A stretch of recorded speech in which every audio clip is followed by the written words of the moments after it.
സപ്ലൈകോയിലെ subsidy സാധനങ്ങളുടെ വില വർദ്ധിപ്പിക്കുന്ന കാര്യം ഇന്നത്തെ മന്ത്രിസഭാ യോഗം ചർച്ച ചെയ്യുമെന്നറിയുന്നു. വില വർധനയെക്കുറിച്ച് പഠിക്കാൻ നിയോഗിച്ച 3 അംഗ സമിതി സർക്കാരിന് റിപ്പോർട്ട് സമർപ്പിച്ചിരുന്നു. വിവരങ്ങളുമായി നമുക്കൊപ്പം ഷബീദ് റാവുത്തർ ചേരുന്നു തിരുവനന്തപുരത്ത് നിന്ന്. Shabeed, good morning. പറയൂ വിവരങ്ങൾ.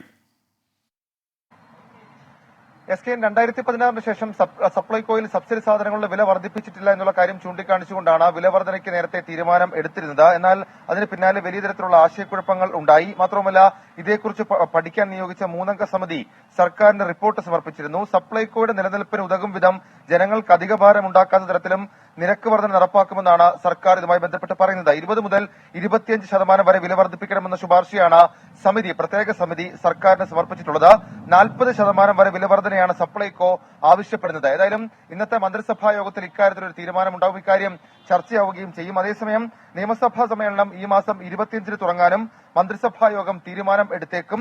ഗവർണറുടെ നയപ്രഖ്യാപനത്തോടെയാണ് സമ്മേളനം തുടങ്ങുക. ബജറ്റ് ഫെബ്രുവരി 2-ന് അവതരിപ്പിക്കാനാണ് നിലവിലുള്ള തീരുമാനം. SK. Okay, thank you Shabeed Rawther.